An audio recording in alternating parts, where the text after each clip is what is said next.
Greetings, English 215 student. Nice to meet you. I am Dr. Martin. I will be teaching your online course over these next 16 weeks. I'm going to try to give you as many videos as I can. I'll try to be brief and to the point.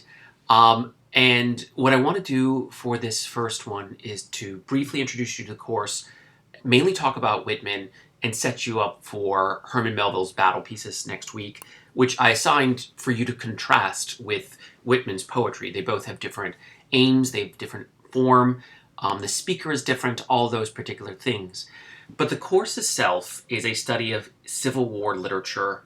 It could be written at any time period. We have contemporary modern works published in the 1990s, that is Charles Frazer's Cold Mountain.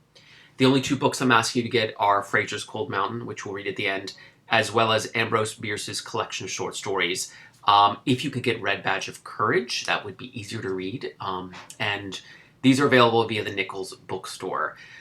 In designing the course, I tried to find as many minority voices as I could. I could only find, I didn't find as much by African Americans as I'd like, though I have some of a slave narrative on the Civil War.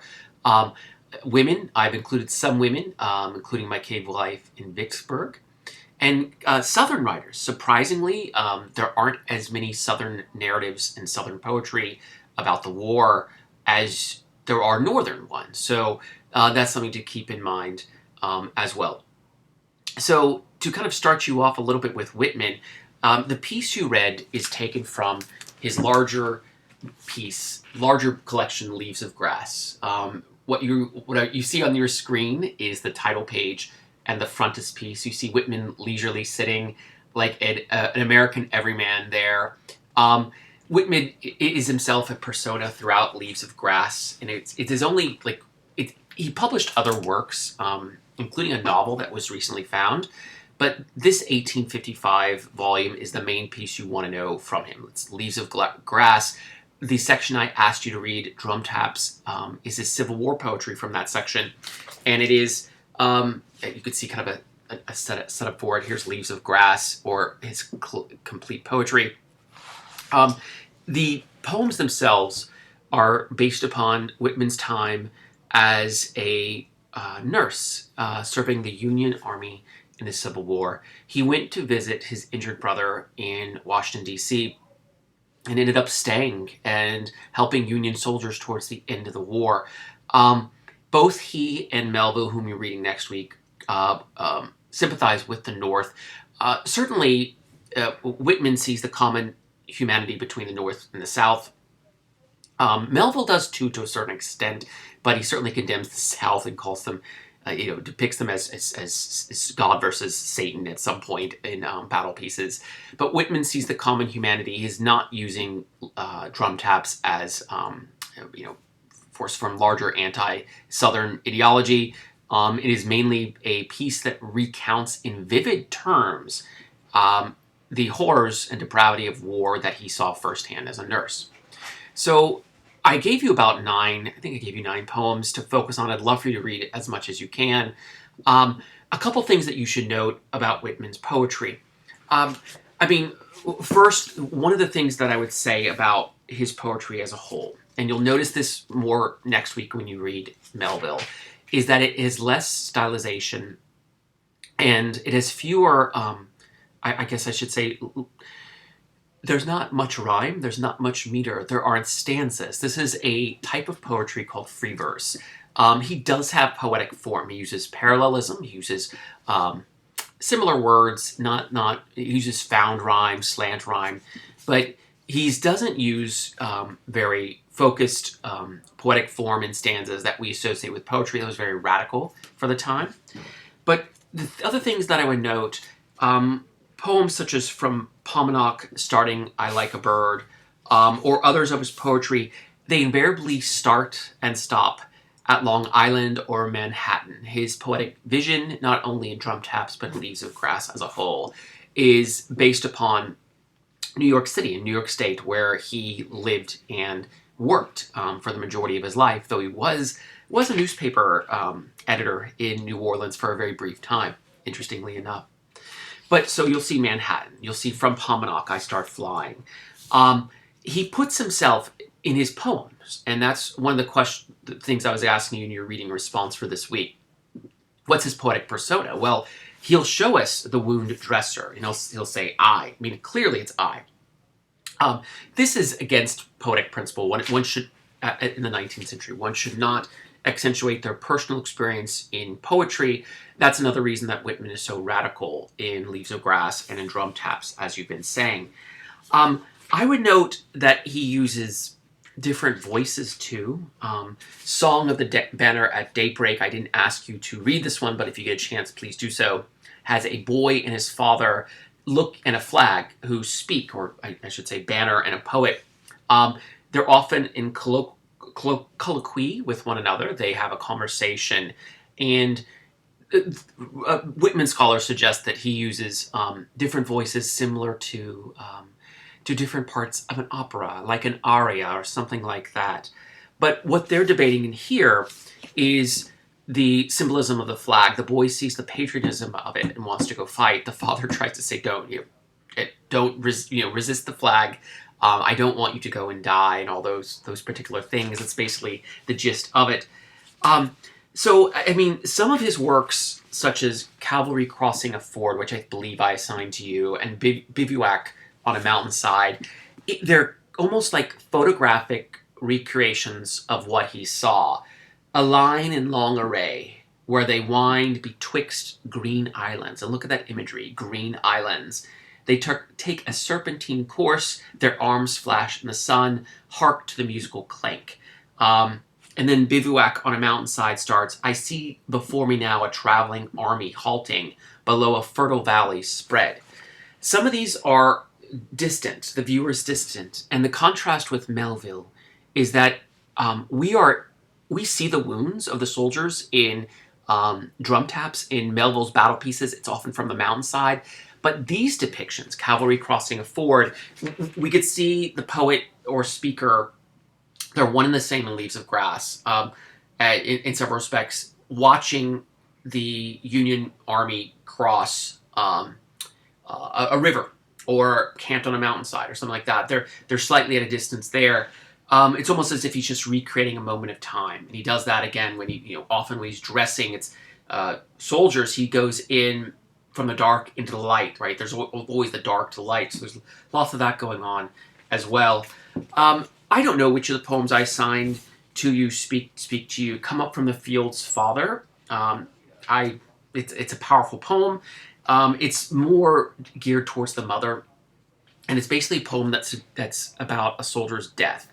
And the poet tries to sympathize with the deceased and with the mother and the father. They're farmers in Ohio. Their son was a Union Army infantryman, and he died, right? And much of the imagery is of nature. Down in the fields, all prospers well. But now from the fields, come father, come at the daughter's call, and come to the mother, to the entry mother, to the front door right away. It's what you and I would be the equivalent of finding out that someone has passed away, like a letter, for lack of a better term, from serving in the army. But I would note that as dark as these poems are, and he shows us the wounds, he shows us death, that the deceased are often recreated in nature. Even the dead male soldier here is recreated in some way. The fields where the farmer is tending is the natural environment where the soldier will, I guess, come back to life through the natural world. He's writing this at a time during American Transcendentalism, American Romanticism, where nature becomes a space, almost a sacred space, almost a divine space. So he doesn't necessarily, his gaze is realistic in Drum Taps, but there's a sense that he's deliberately showing us that there's some beauty and continuity in nature. That's why you get astronomy metaphors. That's why you get farming metaphors. All those particular things throughout Drum Taps. Just a couple more things. I think I've talked your ear off and not enough. Vigil strange I kept on the field one night. Vigil strange I kept on the field one night, when you, my son, and my comrade, dropped at my side that day. One look I but gave you, which your dear eyes returned with a look I shall never forget. Um, I find this one incredibly powerful too. Um, this is about a moment where I'm presuming it's autobiographical, where Whitman stayed with a dying soldier um, over the moonlight. The moon, there's lots of celestial bodies, right? Um, and through the bathing of the moonlight, like watches the soldier die, and he wraps him honorably, and it becomes morning, and he says, and there and then, and bathed by the rising sun, my son, S-U-N, my son, S-O-N, in his grave, in his rude dug grave, I deposited, and that's lines 22 and 23. He gives the soldier a proper burial. Whitman's very honorable, and tries to honor the soldiers as much as he can. Tries to give them comfort. Tries to care for them. He refers to them this one as his son, S-O-N, and so there's this intense sense of love that he bears towards the soldier. I should probably tell you as well that Whitman was gay, and so when you see the male body through these soldiers, certainly it would be hard not to state, there's attraction there probably to a certain extent, and there's an entire section of Leaves of Grass called Calamus that are homoerotic in some respects, and some of his poetry is. But I think here the loving kisses he gives the soldier, I'm presuming that is platonic love, and that is love from one person to another. So it starts with drum taps. One of the poems I'm asked you to read. There's music, lots of musicality. There's lots of natural imagery. The poet is part of the scene of action. Notice the drum taps are a prelude. Like he thinks of these. A prelude is the beginning of a song or something like that. Whitman sees his work, I think, as having continuity. These are in order for a reason, though I don't think the end of drum taps is particularly deliberate in several respects. I guess I should say, in closing, right? When we think of there's the Wound Dresser, all these particular poems. His poetry in drum taps is immediate. It's best when it's emotional. There's often a colloquium between multiple characters. And Whitman sees himself as the sympathizer and recorder of the death and destruction during the Civil War, and what he saw as a nurse. I think these are his best poems from the larger collection of Leaves of Grass. Try to think of him in contrast with Melville. Give Melville a chance. I know I'm kind of preaching the gospel of Whitman, but give Melville a chance for next week. It's more formal, it's more historical, it's more stylized, it's more traditional, but Melville does well with larger scenes of battle that Whitman doesn't recreate. Whitman saw these scenes. He was there immediately. He saw the dead soldiers after massive battles. Melville, he saw some battles after the fact, but he was not following the armies, and most of it he wrote very distant from the field of action. So think of that in terms of some degree of separation between the two. But I will let you read Whitman's drum taps for this week and come to your own conclusions. I have moved your quiz until next week, and I have moved the first essay until later to give us a little bit of time. This will be a 16-week semester, so we're more we're pacing ourselves than at a sprint. It's been nice speaking with you. Good luck in this course.